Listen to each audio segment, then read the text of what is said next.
बारिश हुई थी तो नदी का जलस्तर बढ़ गया। लोगों की परेशानी कम ना थी, लेकिन नदी में बढ़े पानी ने उन्हें फिर मुसीबत में डाल दिया। जी हाँ, भिंड में विकास की पोल खोलती एक और तस्वीर सामने आई है और ये तस्वीर महिला को स्वास्थ्य केंद्र ले जाने के दौरान आम हो गई। दरअसल झिलमिल नदी का बढ़ा हुआ जलस्तर लोगों के लिए मुसीबत बन गया। यहाँ 160 साल पुराने पुल पर नदी 3 फीट ऊपर बह रही है। इस बीच प्रसव पीड़ा से कराह रही महिला को चारपाई पर रखकर पुल पार कराया गया। आनन फानन में प्रसूता को उप स्वास्थ्य केंद्र में भर्ती करवाया गया। इतना ही नहीं, यहाँ लोग भी आवागमन के लिए अपनी जान पर खेल रहे हैं। करीब 3 साल से नए पुल का निर्माण हो रहा है, जो अब तक पूरा नहीं हो पाया है। हालांकि नदी के पास पुलिस ने अब सुरक्षा व्यवस्था बढ़ा दी है।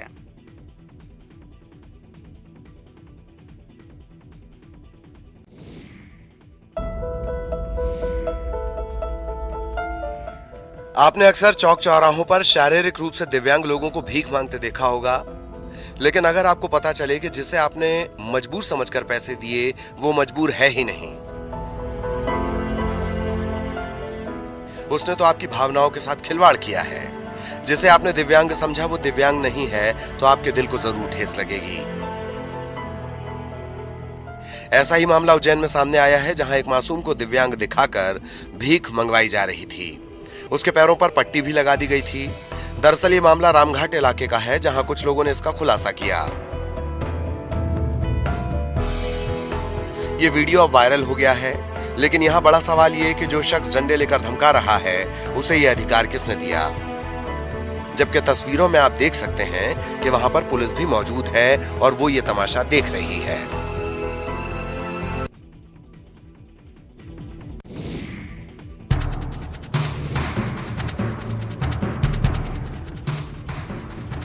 सतना जिले से एक बार फिर एक युवक के साथ मारपीट और अमानवीय व्यवहार का मामला सामने आया है। कुछ लोगों ने एक युवक को अगवा कर उस पर जमकर जुल्म किया, उसे लात घूंसों से पीटा और इसका वीडियो भी बनाया। इतना ही नहीं, युवक को नदी में डुबाने की कोशिश भी की गई। दबंगों ने पीटते हुए पीड़ित का वीडियो भी बनाया, जो जमकर वायरल हो रहा है। पीड़ित ने आरोपी हिमांशु, नीरज और विनय के खिलाफ थाने में शिकायत दर्ज की है। वीडियो सामने आने के बाद मामले ने तूल पकड़ लिया। लोगों ने बताया कि पीड़ित अपने दोस्तों के साथ रीवा जा रहा था, तभी रास्ते में पुरानी रंजिश के चलते विनय पाल ने उसे रोक लिया। उसके साथ 2 साथी हिमांशु और नीरज सिंह भी मौजूद थे। उन्होंने दीपक को जबरन अपनी बाइक पर बिठाया और आगे ले जाकर उसके साथ बेरहमी से मारपीट की। इतना ही नहीं, उन्होंने उसे नदी में डुबाने की कोशिश भी की।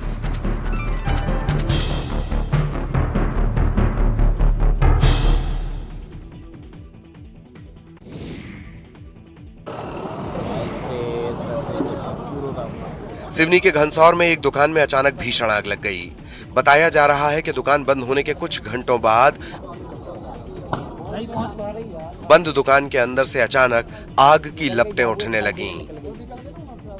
देखते ही देखते आग ने भीषण रूप धारण कर लिया और पूरी दुकान आग की लपटों की जद में आ गई।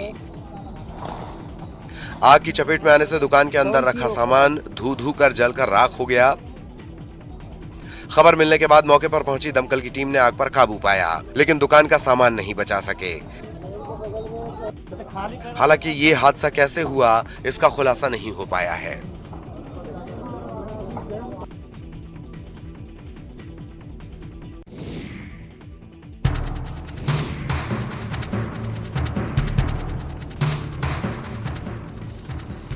बदमाशों के हौसले कितने बुलंद हैं, इसका अंदाजा आप इसी तस्वीर से लगा सकते हैं। 20 सड़क पर लूट की वारदात को ये अंजाम दे रहे हैं। ऐसा लग रहा है मानो उन्हें किसी का खौफ ही नहीं। बदमाशों की हिमाकत की यह तस्वीर ग्वालियर से आई है, जहां कट्टे की नोक पर दिन दहाड़े महिला की चेन लूट ली गई। आसपास लोग भी मौजूद थे, लेकिन किसी के पास इतनी हिम्मत नहीं थी कि वो उन्हें रोक पाते। लूट की यह वारदात सीसीटीवी में कैद हो गई है। आप तस्वीरों में साफ देख सकते हैं कि कैसे एक महिला स्कूटी से जा रही होती है और तभी बाइक सवार 2 बदमाश उसका पीछा करते पहुंचते हैं और कट्टे की नोक पर चेन लूट लेते हैं। बताया जा रहा है कि यह घटना कांतिनगर इलाके में अंजाम दी गई। अब पुलिस सीसीटीवी के आधार पर आरोपियों की तलाश कर रही है।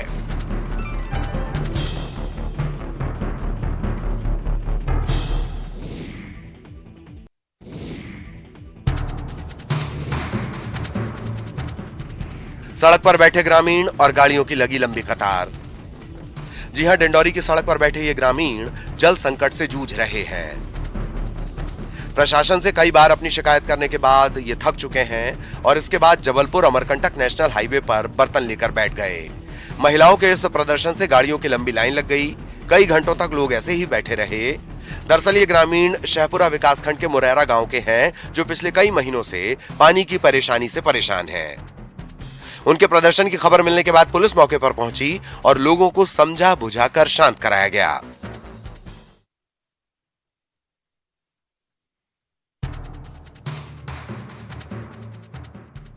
बलरामपुर जिले में भूस्खलन से एक सड़क फटने की तस्वीर सामने आई है। सड़क बिल्कुल दो हिस्सों में बंट गई। घटना शंकरगढ़ ब्लॉक के दुर्गापुर गांव के लहसुन पाठ जाने वाली मार्ग में आसन पानी इलाके की बताई जा रही है। सड़क दो फाड़ में बटी हुई है, जिससे दुर्घटना की आशंका बनी हुई है। यह घटना लोगों के लिए रहस्यमयी बनी हुई है। आसपास लोगों की भीड़ भी उमड़ रही है। हालांकि अधिकारी इसके मरम्मत की बात कह रहे हैं।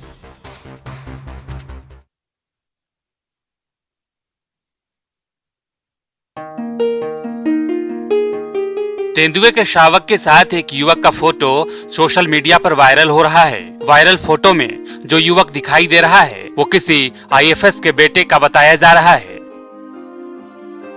वहीं वन विहार प्रबंधन ने फोटो को लेकर ये साफ किया है कि ये तस्वीर वन विहार भोपाल के भीतर की नहीं है। इधर आरटीआई एक्टिविस्ट ने तेंदुए के साथ युवक का फोटो सामने आने पर शिकायत दर्ज कराई है और कहा है कि ये अपराध की श्रेणी में आता है। तेंदुए में संक्रमण फैल सकता है।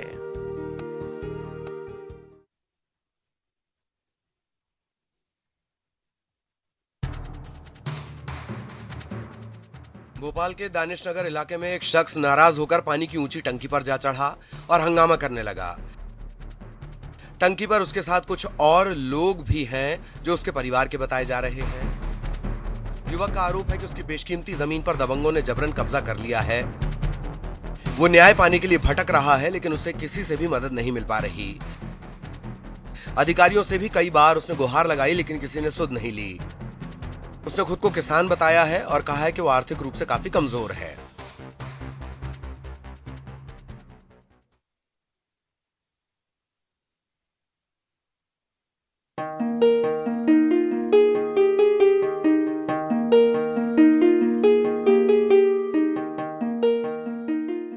इंदौर के सराफा बाजार में इन दिनों चांदी की मूर्तियां चर्चा का विषय बनी हुई हैं। दरअसल ये मूर्तियां प्रधानमंत्री नरेंद्र मोदी की हैं, जिसका निर्माण मुंबई के ज्वेलर्स से करवाया गया है। करीब 7 इंच ऊंची और 150 ग्राम वजनी इस मूर्ति की कीमत करीब 11,000 बताई जा रही है। सराफा बाजार के व्यापारी निर्मल वर्मा ने बताया कि इससे पहले भी नरेंद्र मोदी के चांदी के सिक्के और नोट बनाकर बेचने के लिए उन्होंने रखे थे।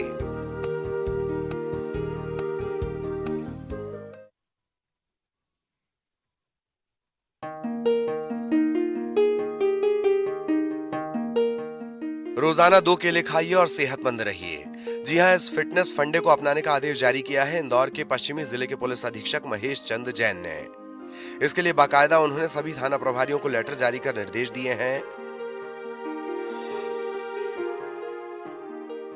उन्होंने कहा है कि रोल कॉल के समय सभी जवानों को रोजाना 2 केला खाने के लिए दिया जाए। साथ ही केले की गुणवत्ता का भी ख्याल रखने को कहा गया है। दरअसल एसपी का मकसद ये है कि थानों पर तैनात पुलिसकर्मी कई घंटे लगातार काम करते हैं। ऐसे में उनका एनर्जी लेवल बरकरार रहे, इसके लिए ये उपाय किए जा रहे हैं। केला एनर्जी और न्यूट्रिशन से फुल होता है, इसीलिए पुलिसकर्मियों के लिए ये फायदेमंद साबित होगा। अब एसपी की इस पहल की प्रदेश में चर्चा हो रही है।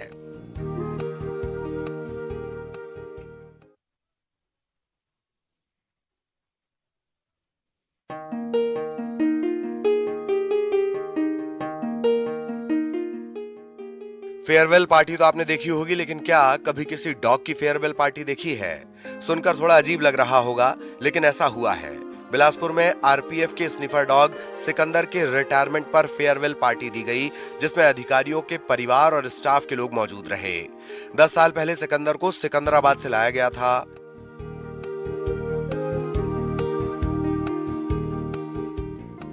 सुरक्षा में अहम भूमिका निभाने वाले सिकंदर के रिटायरमेंट पर सभी मायूस थे। ऐसा लग रहा था मानो सिकंदर भी उदास हो। डॉग्स के रिटायरमेंट के बाद पेंशन का प्रावधान तो नहीं है, लेकिन स्निफर डॉग रिटायरमेंट के बाद अच्छी जिंदगी जी सकें, इसके लिए नियमों के तहत उन्हें किसी एनजीओ को सौंपा जाता है। बेशक सिकंदर अब रिटायर हो गया, लेकिन मुकद्दर का सिकंदर कहलाने वाले सिकंदर की सेवाओं को आरपीएफ हमेशा याद रखेगा।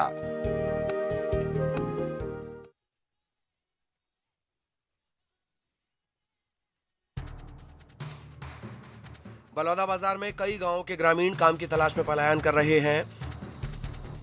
ये मजदूर ईंट भट्टों में काम करने और मजदूरी करने के लिए दूसरे राज्यों की तरफ रुख कर रहे हैं। लवन के खेदा, कोहरोद, मुंडा समेत दर्जनों गांवों से काम की खोज में उत्तर प्रदेश, झारखंड, जम्मू, हैदराबाद समेत बड़े शहरों में जा रहे हैं। शाम होते ही बस स्टेशनों में मजदूरों की भीड़ लग रही है। साथ ही पानी नहीं बरसने से धान की फसल से भी लोगों ने उम्मीद छोड़ दी है। इधर श्रम विभाग की योजनाओं का लाभ सीमित लोगों तक पहुंच रहा है और ज्यादातर मजदूरों का पंजीयन नहीं होने से उन्हें योजना का लाभ भी नहीं मिल रहा।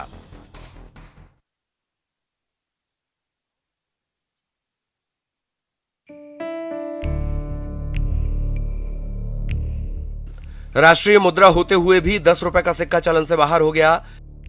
व्यापारी से लेकर आम नागरिक तक 10 रुपए का सिक्का लेने में हिचक रहे हैं। आज हालात ये हैं कि जिनके पास ये सिक्के हैं, उनके लिए 10 रुपए का सिक्का मंदिरों में चढ़ावा चढ़ाने के काम आ रहा है। दरअसल बस्तर में यह अफवाह फैली थी कि 10 रुपए का नकली सिक्का चलन में है। अफवाहों का बाजार गर्म होते होते असलियत के बाजार में 10 रुपए का चलन बंद हो गया। 10 रुपए के सिक्के को लेकर छोटे ही नहीं, बड़े व्यापारी भी परेशान हैं। शहरी इलाके के लोग सिक्का रखने से जेब में वजन बढ़ने का बहाना बना रहे हैं। हालांकि 10 रुपए के सिक्के को लेकर भारतीय रिजर्व बैंक ने बयान जारी कर बताया था कि कई अवसरों पर विशेष सिक्के जारी किए गए हैं, इसीलिए इनके आगे के भाग में तस्वीर या प्रतीक चिन्ह अलग अलग है, पर इसका कोई असर नहीं पड़ा। आज जिनके पास सिक्का है वो परेशान है।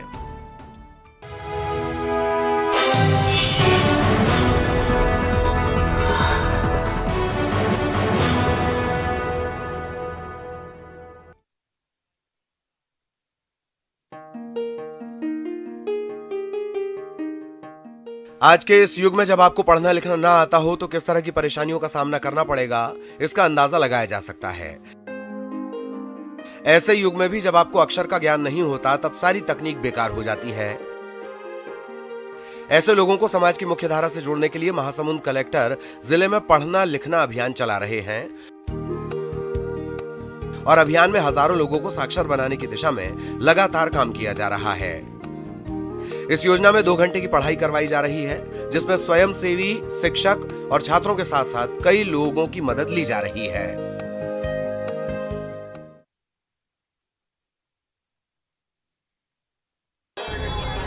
दुआओं के लिए उठे हाथ और सजदे में झुके सिर, ये वो दर है जहां हर मुराद पर मुहर लगती है, हर झोली भर जाती है। तस्वीरें जम्मू कश्मीर के बड़गाम की हैं, जहां हजरत सुल्तान सैयद मोहम्मद अली के उर्स पर अकीदतमंदों की भारी भीड़ उमड़ी है। 43 हिजरी को हजरत सुल्तान सैयद मोहम्मद अली बल्खी रहमतुल्लाह अलैह का उर्स शरीफ कस्बा पखरपुरा में अकीदत व एहतराम से मनाया जा रहा है। इस सिलसिले में यहाँ पर हज़ारों की तादाद में ज़ायरीन आते हैं। शबखानी में अपना फैज़ हासिल करके यहाँ से खुशी खुशी चले जाते हैं।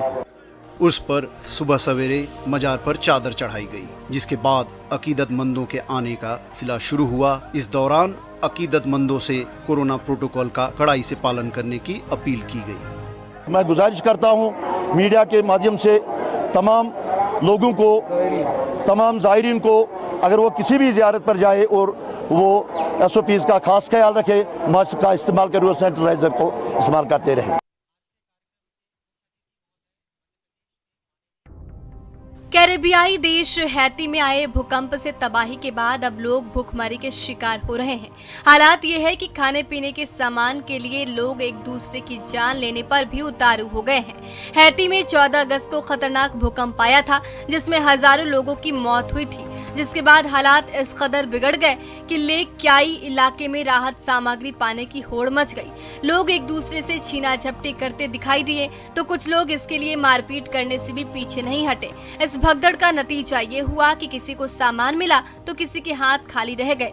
वहीं भूकंप के बाद लोगों के घर छोड़ने का सिलसिला भी जारी है। सामने आई ये तस्वीर में कुछ लोग अपनी बची हुई चीजें लेकर सुरक्षित जगहों की तलाश में जाते दिखे।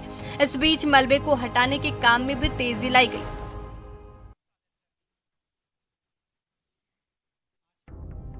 ग्रीस के जंगलों में लगी आग अब रिहायशी इलाकों में फैलकर तबाही मचा रही है।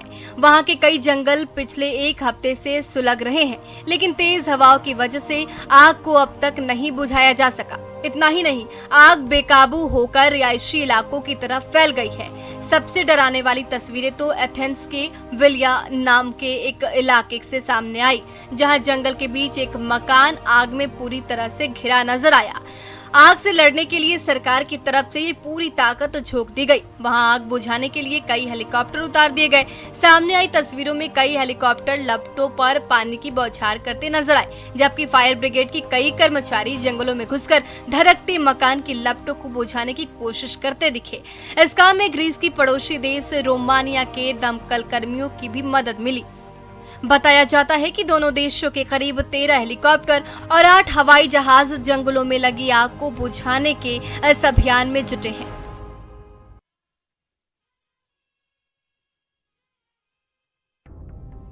अमेरिका के कैलिफोर्निया और नेवाडा के साथ अब मिनेसोटा के जंगलों पर भी आग का कहर दिख रहा है, जिसकी वजह से वहां के कई लोगों को अपने घर खाली करने पड़े। इस आग को बुझाने के लिए सैकड़ों दमकल कर्मियों ने अपनी पूरी ताकत झोंक दी, लेकिन जंगलों से उठती आसमान छूती लपटें बड़ी तबाही का सबब बनती जा रही है। मिनेसोटा से सामने आई इस तस्वीर में जंगलों में हरे भरे पेड़ सुलगते दिखे। तेज हवाओं की वजह से उससे निकलने वाली चिंगारियां फैलती गई। ऐसी विकराल आग जिसे देखकर कोई भी दहशत में भर जाए, क्योंकि एक एक कर कई पेड़ झुलस गए और जो बचे वो बेरहम लपटों की चपेट में आ गए। बताया जाता है कि इस भयानक आग की वजह से जंगल के पास बने करीब 300 मकानों को खाली करवाना पड़ा। अमेरिका के नेवाडा का एक इलाका तो जंगलों में लगी आग की वजह से धुंधला सा दिखने लगा। यहाँ रिहायशी इलाकों पर एक तरह से धुंध का कब्जा हो गया और धुआं भी ऐसा कि सूरज की रोशनी को जमीन पर ठीक से पहुंचने ना दे। बताया गया कि पड़ोसी राज्य कैलिफोर्निया के उत्तरी इलाके में जंगल में लगी आग का असर नेवाडा पर पड़ा है, जिसकी वजह से वहां की हवा में प्रदूषण खतरनाक स्तर पर पहुंच गया है।